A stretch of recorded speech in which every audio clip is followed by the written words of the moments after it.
നമ്മുടെ പ്രാദേശിക ലേഖകൻ അവിടെ നിന്ന് തുടരുന്നുണ്ട്. ഫൈസൽ ചാലക്കുടിയിൽ നിന്നും ചേരുന്നുണ്ട്. ഫൈസൽ ചാലക്കുടി ചേരുന്നുണ്ട് തത്സമയം നമുക്കപ്പം. ഫൈസൽ, ഇപ്പോൾ അവിടെ നടക്കുന്ന എന്തൊക്കെയാണ്?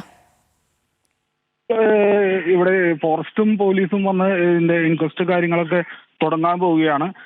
നിലവിൽ ഇന്നലെ വൈകുന്നേരമാണ് ഈ ശാസ്താംപൂവം കോളനിയിലെ സതീഷ്, അംബിക എന്നിവരും ബാക്കി കുറച്ച് ആളുകളും അവിടെ കുടിൽ കെട്ടി താമസിച്ച് വനവിഭവങ്ങൾ ശേഖരിക്കുന്നവരാണ്. അവർ രാത്രി കിടക്കുന്നതിനിടയിലാണ് ആനയുടെ ആക്രമണം ഉണ്ടായത്. ബാക്കി കൂടെ ഉണ്ടായിരുന്നവർ ചിതറി ഓടുകയായിരുന്നു. തുടർന്ന് ഇന്ന് രാവിലെ ഇത് അന്വേഷിച്ചപ്പോഴാണ് രണ്ടുപേർ മരണപ്പെട്ട നിലയിൽ കണ്ടത്. ഇതിൽ അംബികയുടെ മൃതദേഹം പുഴയിലും കൂടെ ഉണ്ടായിരുന്ന ഈ സതീഷിന്റെ മൃതദേഹം പാറയുടെ സൈഡിലുമാണ് കണ്ടെത്തിയത്. തുടർന്ന് ഇവർ വനപാലകരെ വിവരം അറിയിക്കുകയായിരുന്നു. ഇപ്പോൾ ഇവിടെ പഞ്ചായത്തിൽ നിന്നും ഉള്ള ആളുകളടക്കം വന്നിട്ടുണ്ട്. ഇപ്പോൾ ഇന്നലെയാണ്, കഴിഞ്ഞ ദിവസമാണ് സെബാസ്റ്റ്യൻ എന്ന് പറയുന്ന 20 വയസ്സുകാരൻ അടിച്ചിൽ തൊട്ടിയിൽ കാട്ടാനയുടെ ആക്രമണത്തിൽ കൊല്ലപ്പെട്ടത്. ഇപ്പൊ തുടർച്ചയായി വീണ്ടും രണ്ടാം ദിവസം തന്നെ വീണ്ടും 2 പേർ കൊല്ലപ്പെടുകയാണ്. അപ്പൊ ഇതിനെതിരെ വൻ പ്രതിഷേധം നാട്ടുകാരുടെ ഭാഗത്ത് നിന്ന് ഉണ്ടാകുന്നുണ്ട്. ഫൈസൽ, ഈ മേഖലയിൽ എത്ര കുടുംബങ്ങളുണ്ട് അവിടെ? ഇവർ ശാസ്താംപൂവം കോളനിയിൽ നിന്നും ഉന്നതിയിൽ നിന്നും ഇവിടേക്ക് എത്തി ഇവിടെ വനവിഭവങ്ങൾ ശേഖരിക്കുന്നതിനായി കുടിൽ കെട്ടി താമസിക്കുന്നവരാണ്. അതായത് വനത്തിനുള്ളിൽ തന്നെ കുടിൽ കെട്ടി താമസിക്കുക, അങ്ങനെയാണോ? ഒന്ന് വ്യക്തത വരുത്താമോ? ഇവർ വനത്തിനോട് ചേർന്ന പുഴയരികിൽ കുടിൽ കെട്ടി താമസിച്ച് വനവിഭവങ്ങൾ ശേഖരിക്കുന്നതായി വനത്തിനകത്തേക്ക് കിടക്കും. തിരിച്ച് ഇവർ വീണ്ടും തിരിച്ച് ഈ കുടിലിൽ തന്നെ വൈകുന്നേരം വന്ന് താമസിക്കുകയാണ് ചെയ്യാറുള്ളത്. ഓക്കെ, വ്യക്തമാണ്. അപ്പോൾ ഇത് ജനവാസ മേഖലയാണ്. അങ്ങനെയെങ്കിൽ ആ ഉന്നതിയിൽ എത്ര കുടുംബങ്ങളുണ്ട് അവിടെ? ഇവർ താമസിക്കുന്നത് ജനവാസ മേഖലയിലല്ല, പുഴയോട് ചേർന്ന സ്ഥലത്ത് കുടിൽ കെട്ടി താമസിക്കുന്നവരാണ്. ഈ ശാസ്താംപൂവം കോളനി ഇവിടെ നിന്ന് കുറച്ച് മാറിയുള്ള കോളനിയാണ്. അവിടെ നിന്ന് ഈ ഭാഗങ്ങളിലേക്ക് എത്തി മീൻപിടുത്തവും ബാക്കി വനവിഭവങ്ങളും ശേഖരിച്ച് ജീവിക്കുന്നവരാണ് ഈ ഉന്നതിയിലെ ആളുകൾ. ഓക്കെ, മനസ്സിലായി. അപ്പോൾ ഇപ്പോൾ ഈ വനം വകുപ്പ് ഉദ്യോഗസ്ഥരും പോലീസും വനത്തിലേക്ക് പോയിട്ടുണ്ടല്ലേ മൃതദേഹങ്ങൾ പുറത്തേക്ക് കൊണ്ടുവരാൻ? അതിനായുള്ള നടപടികൾ അവിടെ സ്വീകരിച്ചുകൊണ്ടിരിക്കുകയാണ്. അതിൽ ഈ ഒരു മൃതദേഹം നിലവിൽ പുഴയിൽ തന്നെയാണ് കിടക്കുന്നത്. ഒരു മൃതദേഹം ഈ പാറക്കെട്ടിനോട് ചേർന്നാണ് കിടക്കുന്നത്. ഓക്കെ. ഇവിടെ ഈ കാട്ടാനാക്രമണം പതിവായതുകൊണ്ട് ആളുകളുടെ വൻ പ്രതിഷേധമുണ്ട്.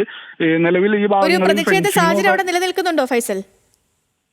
ഇവിടെ നിലവിൽ ഈ ഭാഗങ്ങളിൽ ഫെൻസിങ് പോലുള്ള ആവശ്യങ്ങൾ നിരവധി തവണ ജനങ്ങളും ആളുകളും അധികാരികളോട് ആവശ്യപ്പെട്ടിട്ടും നിലവിലും ഇവിടെ ഒന്നും ചെയ്തു കൊടുത്തിട്ടില്ല എന്നുള്ളൊരു ആക്ഷേപം വളരെ ശക്തമായി വരുന്നുണ്ട്. ശരി, ഇപ്പോ ഈ നാട്ടുകാർ കൂടുതൽ പേർ അവിടേക്ക് എത്തുന്നുണ്ടോ?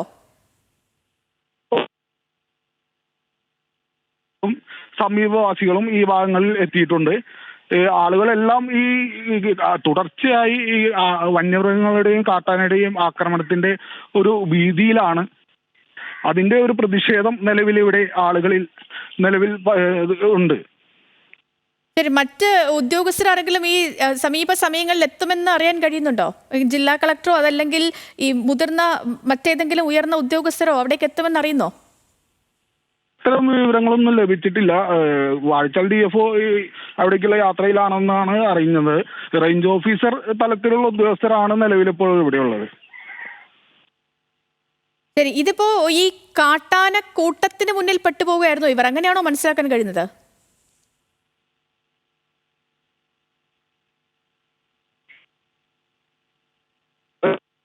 ഇല്ല. ഫൈസൽ, കേൾക്കാമോ? പറഞ്ഞോളൂ ഫൈസൽ. അതായത് ഞാൻ ചോദിച്ചത്, ഇവർ ഈ വനത്തിലേക്ക് പോയവർ അവരൊരു കാട്ടാന കൂട്ടത്തിന് മുന്നിൽ പെട്ടുപോയെന്നാണോ മനസ്സിലാക്കാൻ കഴിയുന്നത്? കൃത്യമായി വ്യക്തതയില്ല. ഇതിൽ കൂടെ ഉണ്ടായിരുന്ന ആളോട് സംസാരിച്ചതിൽ ഒരു ആനയാണ് ഉണ്ടായിരുന്നതെന്നാണ് പറയുന്നത്. ഇവർ ഈ കിടക്കുന്ന സ്ഥലത്തേക്ക് ഈ ആന എത്തുകയും ഇവർ ബേളം വെച്ച് ചിതറി ഓടുകയുമായിരുന്നു. അതിൽ ഈ സതീഷും അംബികയും ആനയുടെ മുമ്പിൽ പെട്ടുവെന്നാണ് വിവരം. ഇവർ ആ ഒരു ഷോക്കിൽ നിന്ന് ഈ കൂടെയുള്ള ആളുകൾ നിലവിൽ മോചിതരായിട്ടില്ല. ഫൈസൽ, ഇവർ ഈ 4 പേരടങ്ങുന്ന സംഘമായിരുന്നു. ഇതിൽ ഈ 2 പേർ ഇന്നലെ ആക്രമണം ഉണ്ടായി തൊട്ട് പിന്നാലെ തന്നെ തിരികെ എത്തിയായിരുന്നോ? ഈ സംഭവം നടക്കുമ്പോൾ ഇവർ അവിടെ നിന്ന് ചിതറിയോടി അവർ ജനവാസ മേഖലയിലേക്ക് എത്തിയിരുന്നു. കാടായതുകൊണ്ട് ഇന്നലെ തിരഞ്ഞ് പോകാനുള്ള സൗകര്യങ്ങൾ ഉണ്ടായിരുന്നില്ല. ഇന്ന് രാവിലെ ഇവരെ തിരിഞ്ഞെത്തുമ്പോഴാണ് ഇവരുടെ മൃതദേഹം കണ്ടെത്തിയത്. ശരി ശരി ശരി. ഇപ്പോൾ ഈ സംഭവം നടന്നിരിക്കുന്നത് നമ്മുടെ ഈ അതിരപ്പള്ളിയിൽ നമ്മൾ ഈ സഞ്ചാരികളൊക്കെ വരുന്ന ആ വെള്ളച്ചാട്ടമുള്ള ആ മേഖല അതിന് തൊട്ടടുത്താണോ? ചേർന്നിട്ടുള്ള ഒരു സ്ഥലത്താണ് ഈ സംഭവം നടന്നിട്ടുള്ളത്. ശരി ശരി. ഫൈസൽ തുടരുക. ഇപ്പോൾ പ്രിയപ്പെട്ട പ്രേക്ഷകരെ ഒരിക്കൽ കൂടി ഇതുവരെ സംഭവിച്ച കാര്യങ്ങൾ പറഞ്ഞാൽ തൃശ്ശൂർ അതിരപ്പള്ളിയിലാണ് ഈ കാട്ടാന ആക്രമണം ഉണ്ടായത്. 2 പേരാണ് കൊല്ലപ്പെട്ടത്. വാഴച്ചാൽ സ്വദേശികളായ അംബിക, സതീഷ് എന്നിവരാണ് മരിച്ചത്. ഇവർ നമ്മൾ ഈ പോകുന്ന അതിരപ്പള്ളി വെള്ളച്ചാട്ടത്തിന്റെ സമീപത്തുള്ള വഞ്ചിക്കടവിലായിരുന്നു കാട്ടാന ആക്രമണം ഉണ്ടായത്. കാട്ടാന എത്തുന്നത് കണ്ട് ഈ 4 സംഘമായിരുന്നു കാട്ടിലേക്ക് വനവിഭവങ്ങൾ ശേഖരിക്കാനായി പോയത്. ഇവർക്ക് മുന്നിലേക്ക് കാട്ടാന എത്തുകയായിരുന്നു. കാട്ടാനയെ കണ്ട് ഭയന്ന് ഈ സംഘം ചിതറിയോടി. ഇതിൽ 2 പേർ, സതീഷും അംബികയും, കാട്ടാനയ്ക്ക് മുന്നിൽപ്പെടുകയും അവരുടെ ജീവൻ നഷ്ടമാവുകയുമായിരുന്നു. ഇതാണ് ദൃക്സാക്ഷികളുടെ വാക്കുകളിൽ നിന്ന് നമുക്ക് മനസ്സിലാക്കാൻ കഴിയുന്ന കാര്യം. ഏറ്റവും ഒടുവിലായി അവിടെ നടക്കുന്നത് ഈ വനംവകുപ്പ് ഉദ്യോഗസ്ഥരും പോലീസും ഒക്കെ അവിടെ എത്തിയിട്ടുണ്ട്. മൃതദേഹങ്ങൾ വനത്തിൽ നിന്നും പുറത്തേക്ക് എത്തിക്കാനുള്ള നടപടിക്രമങ്ങൾക്ക് തുടക്കം കുറിക്കാൻ പോവുകയാണ്. നാട്ടുകാരും അവിടെ എത്തിയിട്ടുണ്ട്. നാട്ടുകാരും ഈ സമീപ പ്രദേശത്ത് താമസിക്കുന്ന ഉന്നതിയിലെ മറ്റ് ആളുകളും ഒക്കെ അവിടെ എത്തിയിട്ടുണ്ട് എന്ന് മനസ്സിലാക്കാൻ കഴിയുന്നു.